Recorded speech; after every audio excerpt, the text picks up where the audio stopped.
Hello you guys, and thank you so much for tuning into my channel. Goodness, I know it's been a while, but I'm so happy to be back, to be sitting down making another video with you guys. So, I've never actually made a video about gay pride, or I think during the pride months I've never really made it a focus, I think. And there are two reasons for that, I think. I think one of the main reasons is I've often had a very strange relationship with the LGBTQ plus community.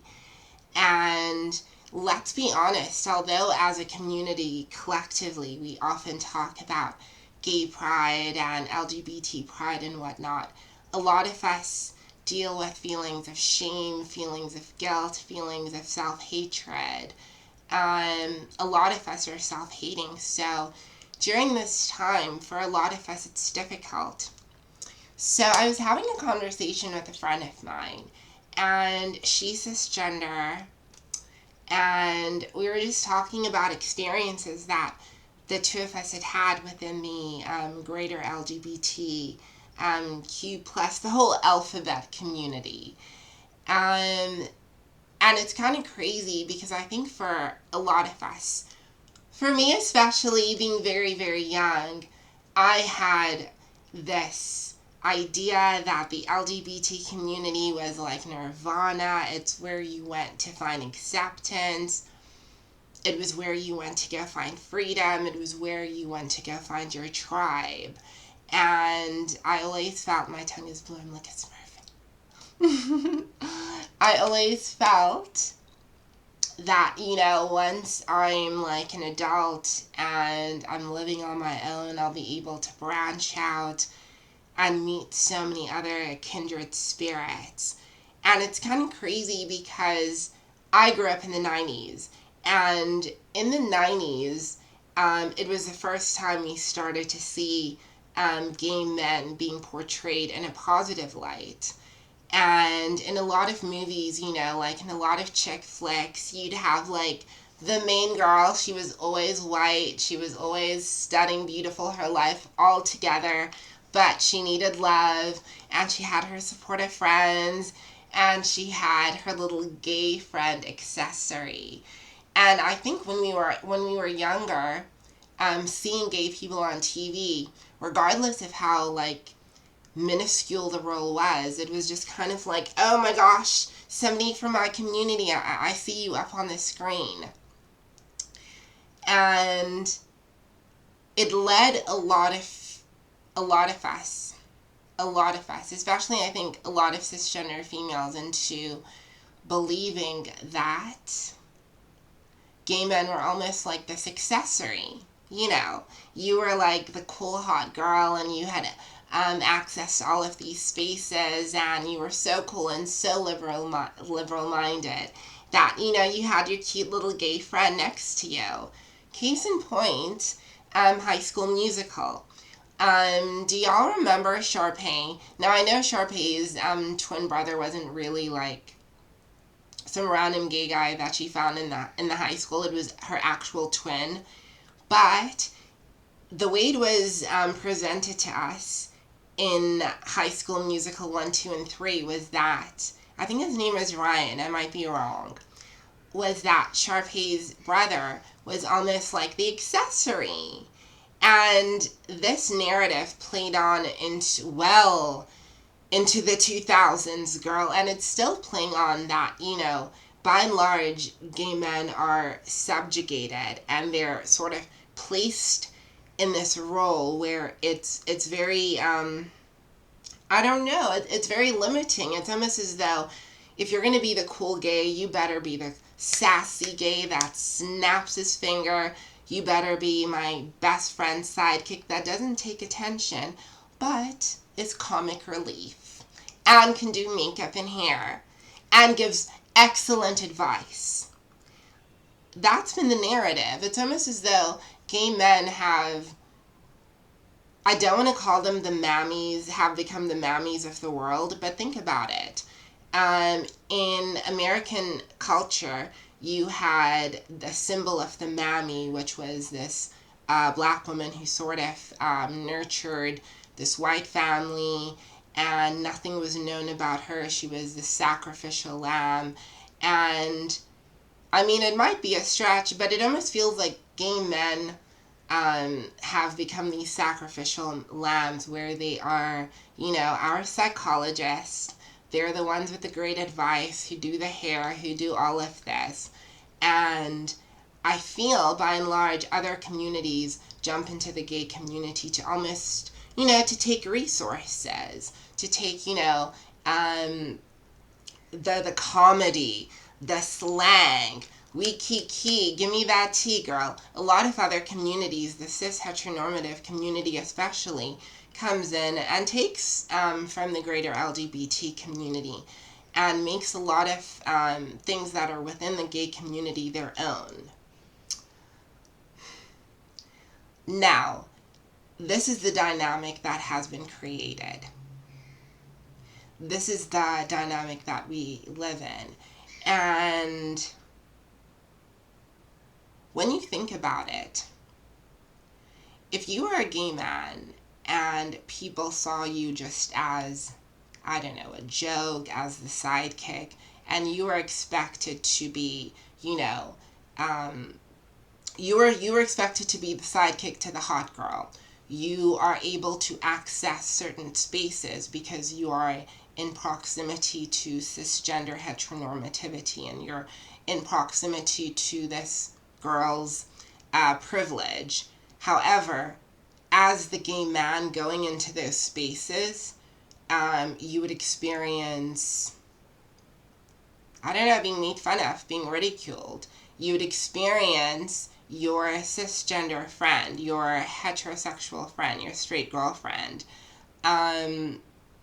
living her best life, lapping up all of the attention of all of the men and everyone around her, and her being the center of attention, and you being the gay man sort of standing there and holding her purse and like dancing and doing like little, cute dances to sort of make her look fabulous. How is it possible that if you are a person in that type of scenario, that you would not develop some sort of bitterness, some sort of animosity towards said straight girl? Let's talk about it. Now that we've sort of set the scene, I want us to talk about this said toxicity. I was talking to a friend of mine who mentioned that by and large, relationships that she's had with gay friends, with gay male friends, have been very, very toxic, where it's almost as though you're a gay best friend who is funny and fabulous and wonderful and flamboyant. In the midst of all of that beautiful fabulosity and femininity, that's very same said friend perpetuates misogyny, sometimes far worse than heterosexual men. The very same gay friend is the one who polices how you dress. The very same gay man is the one who polices your sexuality.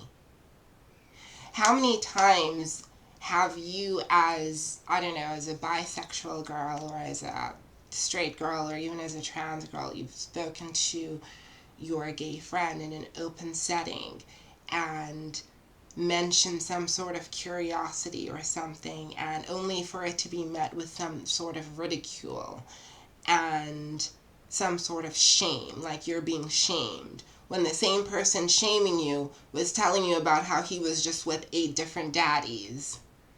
It happens, and it's almost, and it's weird, and it's so weird.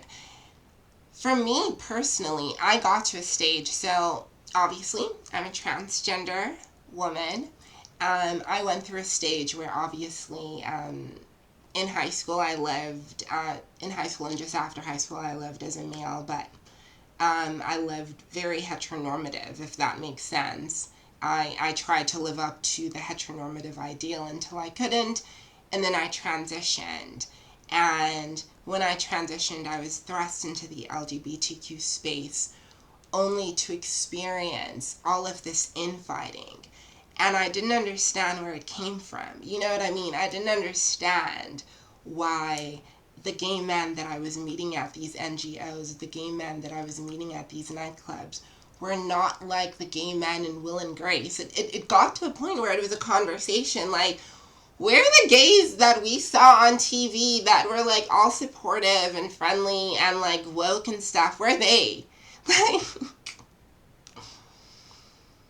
And the thing is, they are there. It's just the way society is, the way this world has beaten us all down. By the time you get to an LGBT space, you're bound to encounter a lot of people that are dealing with a lot of demons. And because they're dealing with a lot of demons, they take it upon themselves to mistreat strangers and often mistreat their very own friends. I mean, when we talk about the level of misogyny within gay clubs, it got to a point where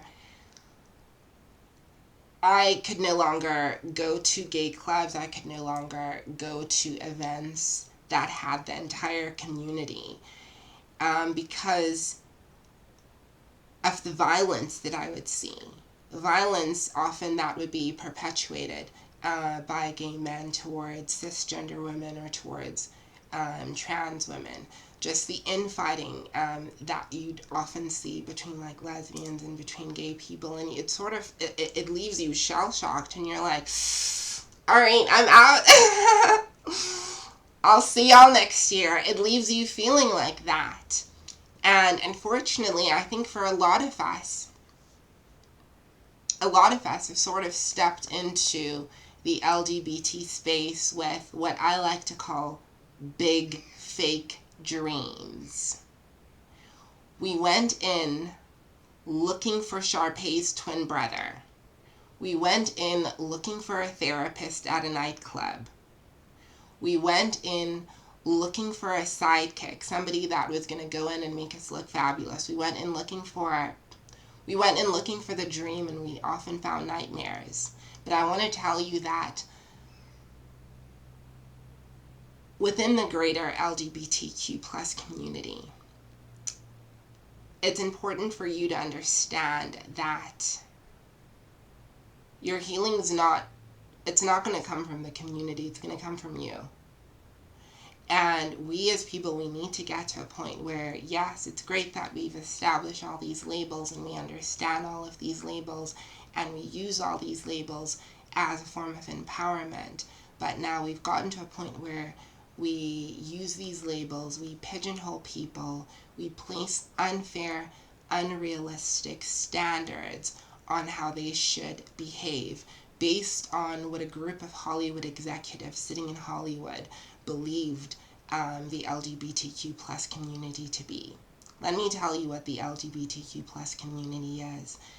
The LGBTQ plus community is, more often than not, a group of individuals that have come together, a group of individuals that have been subjected to pain and hurt and anguish that a lot of people don't really understand unless you're within that space.